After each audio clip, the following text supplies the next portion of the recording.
All right, before I really get going today, I thought I'd just give you a quick update as to what we're up to. I got it all dismantled, obviously. Pulled everything out of the interior. I got the interior all taped off with some clear plastic. That's something I like to do. I used to just drape the bottom of the car with plastic, but over the my experience has been that the billowing of the plastic when you're spraying sometimes causes issues, shakes off debris. So I just take the time and just dam it up with some cardboard. That way, when I'm dragging the hoses and stuff like that, they don't get hung up on anything. They just kind of slide around pretty easy. Keeps the bottom of the car, since this car is not torn down completely.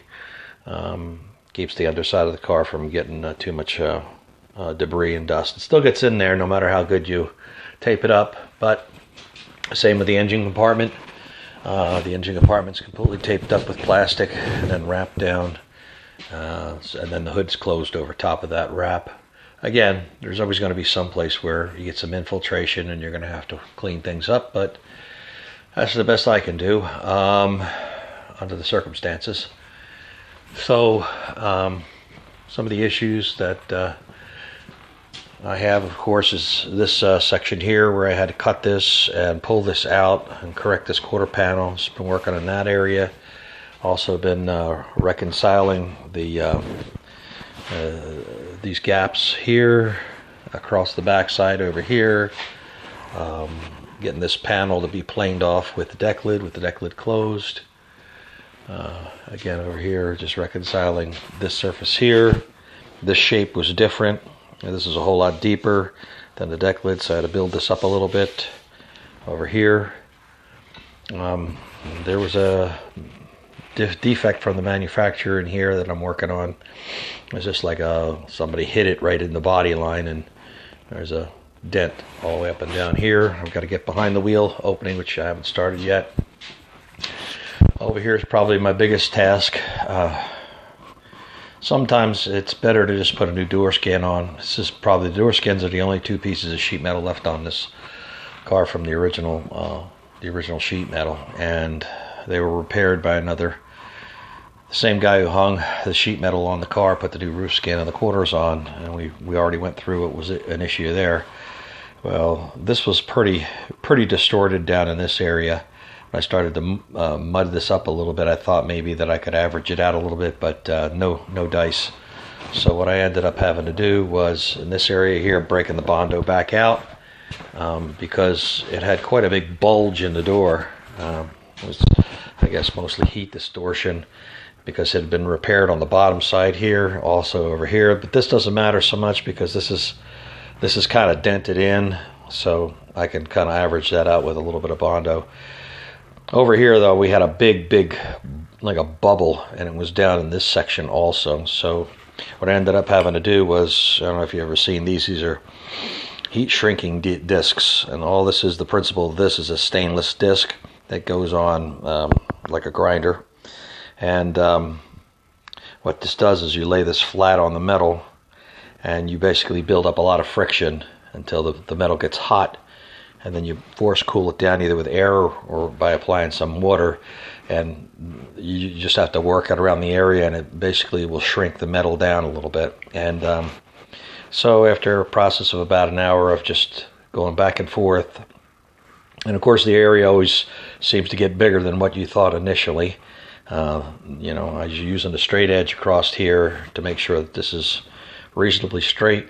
I just kept working it until it shrunk in to where it's manageable now. But a lot of extra work. I also had to, for some reason or other, in the process of repairing this lower door, the bottom of the door went uphill almost 3/8 of an inch, so it had a huge gap at the end over here. So I had to add some metal to the bottom of the door, a long strip, and then put a new the fold over of the sheet metal on the back side there. And anyway, so compared to my last project, which was the GTX, there's not a lot of body work going on here.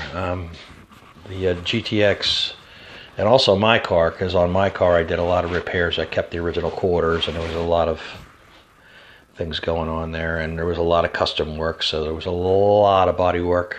This one is not too bad. Going through a lot of sandpaper because this epoxy coating really kills the sandpaper, and as anybody knows that does this kind of work, the abrasives are the most expensive part of the job pretty much. Well, that and the paint, the final coat. Anyway, that's where I am right now. Dirty, dusty mess. Anybody who does this work knows that there's no way around that. You can clean up every day, and by the end of the next day, you're completely engulfed in it again. So I'll try to make this another video with this, some updates. I may even have a little bit more on this one here, depending on where I end up by the end of the week. Okay, so just wanted to show you this little item that I'm working with right now. It's a stud gun. You use it to, when you got dents, you weld little copper studs to the area, then you have a puller that you use, a weighted puller to pull the dents out. Well, it also comes with a this little head here. It's like a button, and you could use this to heat shrink areas.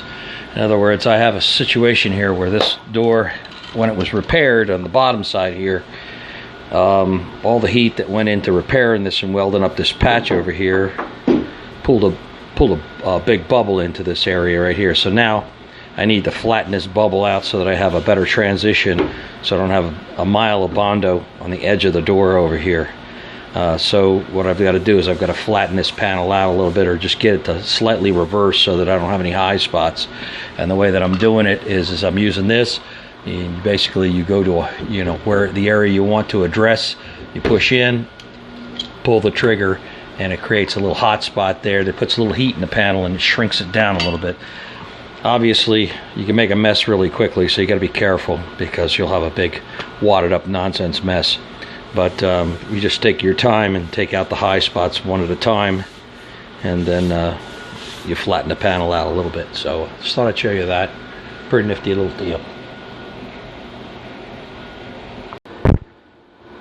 Okay, I'm going to try something here. Just want to show you before I get going here.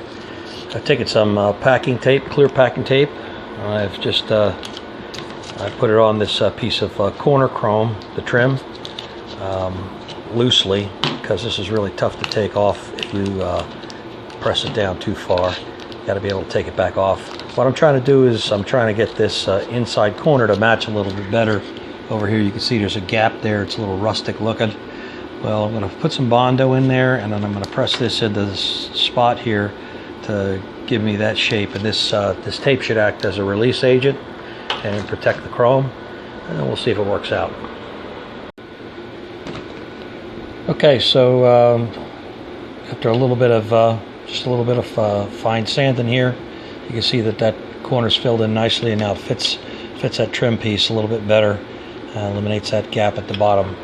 Still have that side to do, but worked out okay. Okay, so that's most of the major Bondo. I'm going to say that because the next thing I have to do is hit this with the first coat of high build primer, polyester primer, and then after that all sorts of little things will show up once I start blocking it out. Hit it with a we call it guide coat, and then see what's going on as far as any deviations that I can't eyeball right now. But anyway, this wasn't as bad as I thought it was going to be. My last job, of course, was on that GTX, and that GTX, every single panel on it, including the hood, was a custom piece. So there was quite a bit more work involved. This was just pretty much just trying to sweeten up the joints. The other thing that I did, you'll remember that I flared these out in order for the tires to clear a little bit better. It was about, I guess, a little bit of it looked like it was a half-inch flare, but it actually wasn't. It was probably actually just sticking out, not even a quarter of an inch. But cutting up into this upper surface, which rolls away, would cause this to no longer be in line. So what I did was I pulled the flare out until it lined up with this body line here, and then I just averaged it out right here, just kind of leveling it up. Anyway, that way that looks like more like a flat panel, and it's in the same plane as that body line.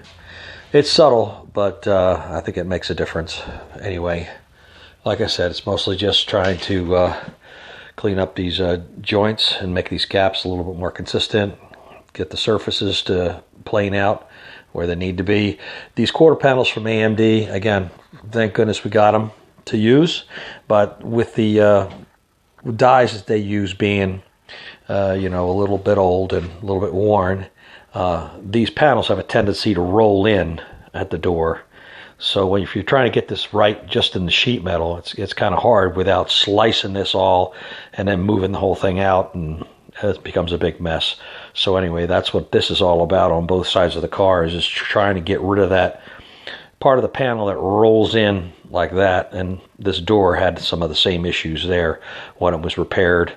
Just like the other side, there was a lot of heat put into it, and it kind of rolled in at the end. So I had to try to both beat the edge out and get it out as far as I could, and then try to shrink down this panel to get the bubbling out of it, and try to average that all out. That'll probably be my, while I've got it, I think 90% there, when it comes time to block it, a lot of stuff will start showing back up again as to what I have to do as far as correcting that. But at any rate, at least like, not like on my car, because I did a lot of repair work, like from here down, all had to be replaced metal-wise. I had to reestablish all these body lines by hand. Quite a bit more work. Anyway, it's on to the next step, and see if I got this pretty decent. Anyway, I'll try and show it to you once we get a little bit of primer on it. Okay, just what the world needs, another Gen 2 charger and great primer. Anyway, so I've got about 5 quarts of slick sand on here now, high build polyester fill primer, and so we'll see how this all looks once I start sanding it over. It's a little bit of a project when you start hand blocking this whole car, but had to be done. Yeah, you don't find all the little goobies. You don't want to find all the little goobies when you put the final coat of paint on it. There's going to be plenty of them, I can guarantee you that. But anyway, there it is in all of its glory. Now let the blocking begin. That'll be next week. Anyway, thanks for watching.